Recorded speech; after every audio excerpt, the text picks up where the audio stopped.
ഇസ്മി അബ്ദുൽ അലി തുർപ്പനച്ചി. 1,00,000 രൂപയുടെ നാണയം നിങ്ങൾ കണ്ടിട്ടുണ്ടോ?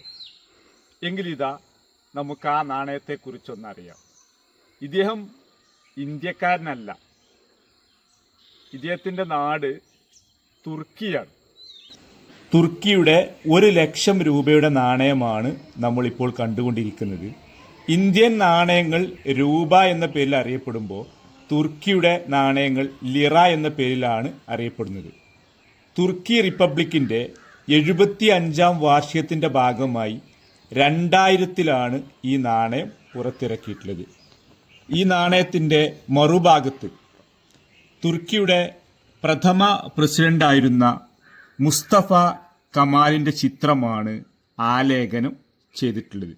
ഇന്ത്യൻ രൂപയുമായി തട്ടിച്ചു നോക്കുമ്പോൾ വളരെ ചെറിയ ഒരു എമൗണ്ട് മാത്രമാണ് ഇതിന് ലഭിക്കുക.